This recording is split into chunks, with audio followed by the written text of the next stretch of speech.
Hi everyone, this is Social Change, lecture number 6.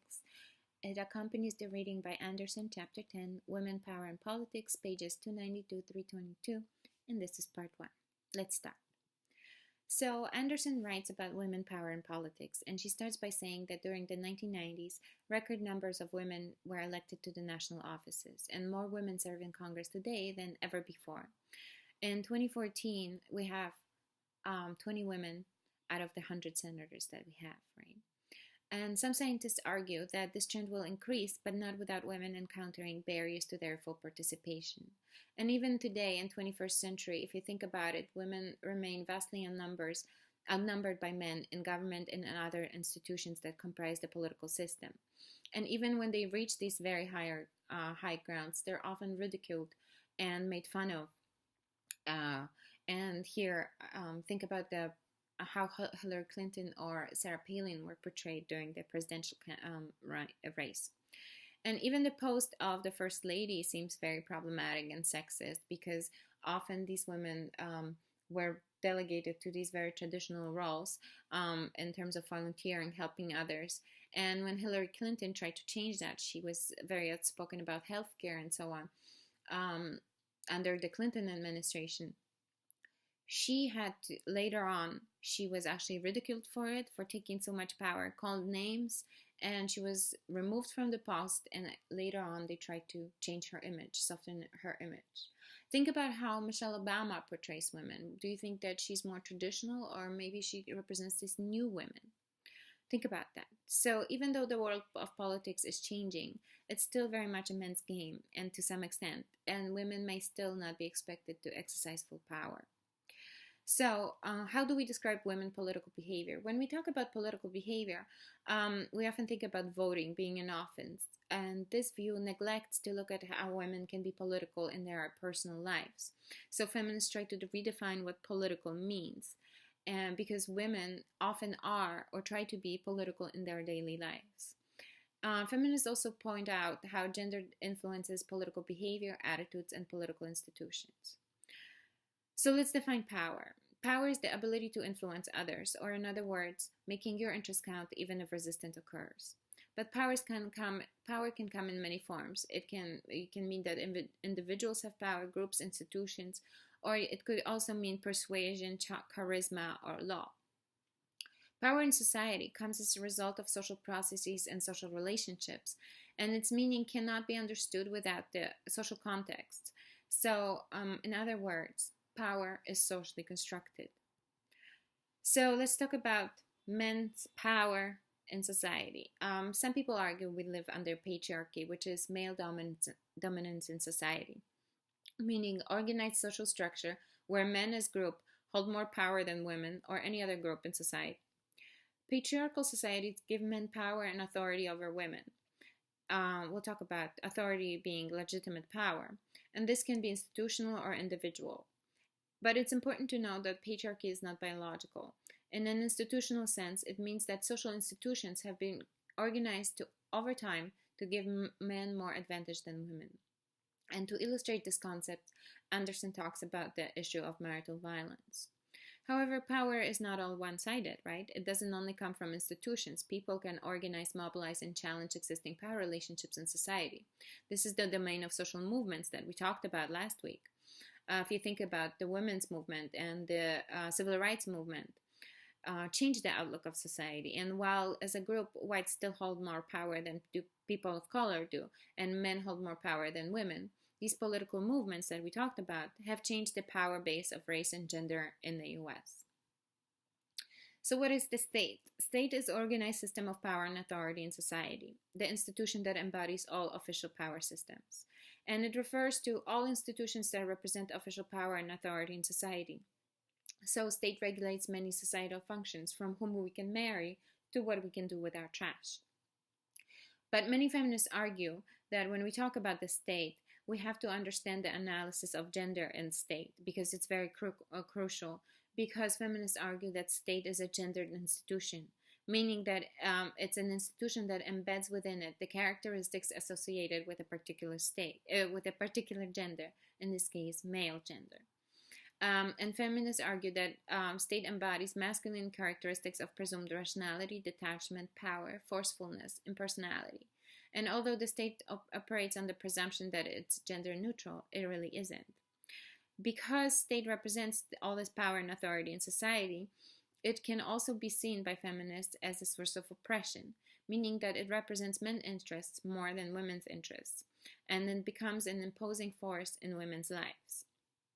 What do you guys think?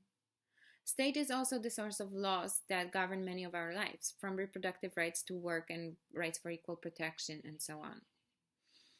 So what's the difference between power and authority? So power, like we said, is the ability to influence others or make your interest count even if others resist. Authority is legitimate power, meaning power perceived by others as legitimate and structured into specific social institutions. And authority comes not only because a person or group says that they have power and exercises power, but also because constituents believe that their power is legitimate and because there are institutional support in place to make this authority legitimate. Think about police having legitimate power in our society. So one of the further consequences of patriarchy is the tendency to see men and men's activities as more authoritative in the areas deemed to be more important. So how does the state operate? We have two models. We have the pluralism and the power elite model. I'm going to ask you guys to think about which one we live under. In any case, the pluralism argues that the state represents the plural interests of different groups in society, meaning that the state tries to balance different interest groups in society and their interests. And in this model, the state is said to represent diverse interest groups in society, where these groups mobilize to achieve political results and use their influence to achieve the political end.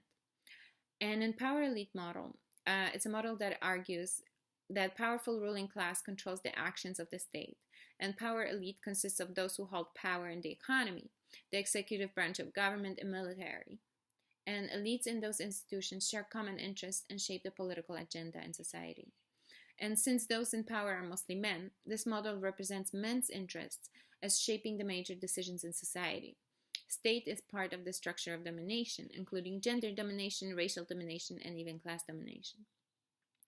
And feminists add that the state essentially reflects men's interests, not only because men are those more likely to be in power, but also because men control most of the major interest groups that influence the working of the state. And therefore, state is patriarchal, representing power of men over women in society.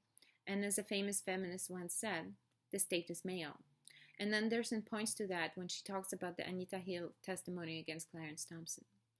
One more thing that's important to mention, that's quite ironic, as she states, that although the state is seen as oppressive to women, right, according to feminists, state is oppressive to women, it's also an institution that women are supposed to turn to for help. And because the state did address the rights of women and minorities and so on, if you think about it in terms of laws and legislation, but of course all these things had to be very violently fought for. So women in the law. So another issue when we talk about politics is the issue of law, and law is the written system through which state authority is defined. So the study of law is extremely significant in the feminist analysis. Excuse me. Because like state, law is also a source of oppression of women and the avenue to help for women. So since the 1960s, we have seen women's position in law changing dramatically. We have now more women lawyers than we had in the 60s, and the numbers are still growing, right? But when laws are being written, they provide some basis for the equal treatment of men and women in front of the law. But how law is interpreted and implemented differs. And we have seen that executing the law is a function of many different factors, including how police, lawyers, and judges interpret and execute the law, and how the legal system is structured to give legal advice to some but not others. And what's important here to note is that women are underrepresented among those who are responsible for interpreting and exercising the law. And as lawyers, women have dramatically increased their representation, right? However, women lawyers are still more likely to practice some areas of the law more than others. And even still, they are more likely to work in the least prestigious areas of the public service law, where salaries are much lower. But it's changing. And women are underrepresented in judges, which means that in practice, the law likely embeds men's perspective and values. So many have argued that execution of law is significantly influenced by gender prejudice, meaning that women may be treated differently before the law, depending on the bias of the lawyers, judges, and even the jury. So, are equal rights enough? Should we just give women equal rights and this will be it? Some argue, yes, that this should be best, but other argues that this strategy neither recognizes the different conditions of women's lives that make our lives solutions for them unique, nor do they address the fundamental ways that gender, race, and class structure the basic institutions, including courts and law. Other feminists argue that maybe treating everybody equally by law is not appropriate given that women have such unique experiences. Furthermore, feminists also argue that even the legal method reflects masculine culture. Legal interrogation is adversarial, based on rational argument, and who is best at arguing. So rape victims, for example, she says that often when they are in trial, right, when they bring their case to trial, they often feel like the case is against them, not against the person who raped them. So women in government. So one way to change the way that law is interpreted is to have more women in the government. And I gave you guys some numbers for how many women we have today in politics in terms of the senators and the House of Representatives. But the question remains, why are there so few women in elected offices? And some argue that it's because it's sheer prejudice and traditional gender role that stop women from pursuing low careers. That gender stereotype socialization doesn't encourage women to see themselves as political figures.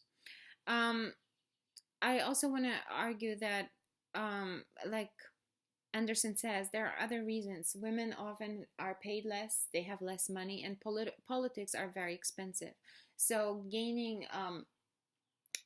amount of money is often related to having big networks, and women have less of that. They have less money and also less of these structured networks that help women be elected. Also, women have these dual roles at home and in the workforce. So some women, who are working, they also spend another 20 hours after they come back from work doing stuff at home. So some women argue that they're so exhausted from this second shift, meaning they work at home, that they rarely even think about political behavior. So the gender gap, meaning we should talk about the differences between sex and gender, where sex refers to the biological differences between men and women, and gender refers to the psychological, social, and cultural differences between men and women. And gender is a major social factor influencing political attitudes and behavior. And gender gap, meaning in this case, refers to differences in women's and men's political behavior and political attitudes. And one indicator of such gender gap is that women are more likely to hold and support liberal views and identify and vote as Democrats.